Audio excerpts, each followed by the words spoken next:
నాడు విద్యార్థులను నట్టేట ముంచిన జగన్ రెడ్డి నేడు ఫీజు పోరు చేయడం హాస్యాస్పదమని టీడీపీ రాష్ట్ర కార్యనిర్వాహక అధికారి కార్యదర్శి నాదెండ్ల బ్రహ్మం అన్నారు. ఈ మేరకు ఆయన మీడియాతో మాట్లాడారు. నువ్వు విద్యార్థులను మోసం చేసినటువంటి తీరుని, విద్యార్థుల తల్లిదండ్రులని మానసికంగా ఇబ్బంది పెట్టినటువంటి తీరుని రాబోయేటువంటి 2 తరాలు మరిచిపోలేని విధంగా నీ యొక్క పరిపాలన ఉంది అని చెప్పేసి నేటికి కూడా విద్యార్థుల తల్లిదండ్రులు మాట్లాడుకుంటున్నటువంటి సందర్భాన్ని గుర్తు చేస్తూ ఉన్నా. 2019 నుంచి 2024 వరకు 2832 కోట్లు ఫీజు రింబర్స్మెంట్ బకాయి, వసతి దీవెన పేరుతోటి 989 కోట్లు, అదేవిధంగా కోడిగుడ్ల బకాయిలు 200 కోట్లు, చిక్కీల బకాయిలు 56 కోట్లు, విద్యార్థులకు బ్యాగులు, విద్యార్థులకు బెల్ట్లు బూట్లు పేరుతోటి 920 కోట్లు, మొత్తం కలిపితే 5447 కోట్ల రూపాయల బకాయిలు వైఎస్ఆర్సీపీ ప్రభుత్వం, జగన్మోహన్ రెడ్డి ప్రభుత్వం పేద విద్యార్థులకు బకాయిలు పెట్టింది. అంతేకాకుండా విద్యార్థులకు ట్యాబుల పేరుతోటి 1200 కోట్ల రూపాయలు, విద్యా కానుక పేరుతోటి 400 కోట్ల రూపాయలు, నాడు నేడు పేరుతోటి 3000 కోట్ల రూపాయలు దోపిడీ చేశారు. విద్యార్థులకు కేటాయించినటువంటి బడ్జెట్లో నిధుల్ని 5447 కోట్ల రూపాయల బకాయే కాకుండా 4600 కోట్ల రూపాయలు పేద విద్యార్థుల సొమ్ముని వైఎస్ఆర్సీపీ పార్టీ నాయకులు జగన్మోహన్ రెడ్డి అండ్ కో జేబులు నింపుకున్నటువంటి పరిస్థితిని ఈరోజు చూస్తూ ఉన్నాం. ఒక పక్కన జగన్మోహన్ రెడ్డి 5 సంవత్సరాల్లో 5447 కోట్ల రూపాయల బకాయి పెట్టి విద్యార్థుల తల్లిదండ్రులని మానసిక క్షోభకు గురి చేస్తే, నేడు విద్యాశాఖ మంత్రిగా ప్రమాణ స్వీకారం చేసినటువంటి యువ నాయకులు లోకేష్ గారు 8 నెలల్లో 800 కోట్ల రూపాయల ఫీజు బకాయిని విడుదల చేసి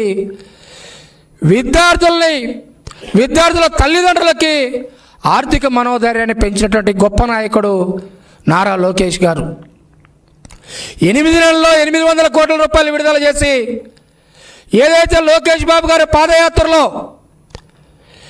ఏ ప్రాంతానికి వెళ్ళినా కూడా విద్యార్థుల తల్లిదండ్రులు వచ్చి జగన్మోహన్ రెడ్డి మా యొక్క కొడుకు ఫీజు కట్టకపోవటం వల్ల కళాశాల వాళ్ళు సర్టిఫికెట్లు ఇవ్వట్లేదు, హాల్ టికెట్లు ఇవ్వట్లేదు, కాబట్టి మీరు ఇప్పించండి అని చెప్పి లోకేష్ బాబు గారిని ప్రాధేయపడ్డప్పుడు లోకేష్ బాబు గారు పాదయాత్రలో ఒకటే చెప్పారు. తెలుగుదేశం పార్టీ అధికారంలోకి వచ్చిన తర్వాత మొదటి 100 రోజుల్లో విద్యార్థులకు సమస్యలు లేనటువంటి విద్యారంగ సంస్కరణలు తీసుకొస్తానని చెప్పేసి లోకేష్ బాబు గారు చెప్పడం జరిగింది. అందులో భాగంగా నిరుద్యోగులకు డిఎస్సి ప్రకటించారు. 800 కోట్ల రూపాయల పేద విద్యార్థులకి బకాయిలను విడుదల చేయడం జరిగింది. అనేక రకాలైనటువంటి విద్యారంగ సంస్కరణలు తీసుకొచ్చి పేద విద్యార్థులకు లోకేష్ బాబు గారు అండగా ఉంటే, ఇంకా బయటికి వెళ్ళి జగన్మోహన్ రెడ్డి గారు ఏ వర్గాన్ని కదిలిచ్చినా కూడా చీపుర్లు తీసుకొని కొట్టేటువంటి పరిస్థితి ఉందని చెప్పేసి, పేడ నీళ్ళు చల్లుతారేమోనని చెప్పి భయపడి ఎక్కడ కూడా ప్రజల్లోకి వెళ్ళలేని పరిస్థితిలో విద్యార్థులను రెచ్చగొడదాం, లేకుంటే తన పార్టీని బతికించుకోవడం కోసం తన పార్టీలో రాజకీయ నిరుద్యోగులుగా ఉన్నటువంటి యువకులను కొంతమందిని రెచ్చగొట్టి కలెక్టరేట్ల ముందు ఫీజు పోరు చేస్తానని చెప్పేసి పదే మాట్లాడుతూ ఉన్నారు. నేను అడుగుతూ ఉన్నా జగన్మోహన్ రెడ్డిని, నీవు అధికారంలో ఉండగా 2022లో శ్రీకాకుళం జిల్లాలో 1 టౌన్ పోలీస్ స్టేషన్ ముందు ఫీజు రియంబర్స్మెంట్ రాలేదని చెప్పేసి ఒక విద్యార్థిని ఆత్మహత్య చేసుకున్న సంఘటనని గుర్తు చేస్తా ఉన్నా. ఇది నిజమా కాదా అని చెప్పేసి అడుగుతా ఉన్నా జగన్మోహన్ రెడ్డిని.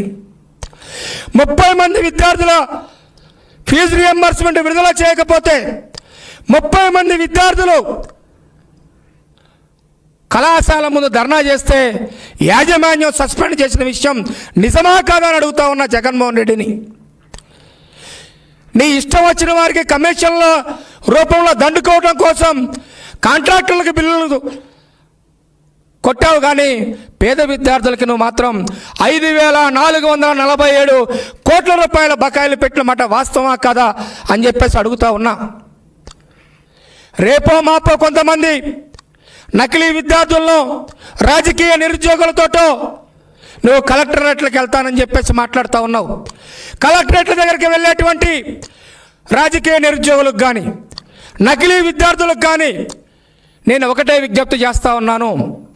మీరు చేయాల్సింది కలెక్టరేట్ల ముందు కాదు, జగన్మోహన్ రెడ్డి యలహంక ప్యాలెస్ ముందు ధర్నా చేయండి, లోటస్ పాండ్ ముందు ధర్నా చేయండి, తాడేపల్లి ప్యాలెస్ ముందు ధర్నా చేయండి.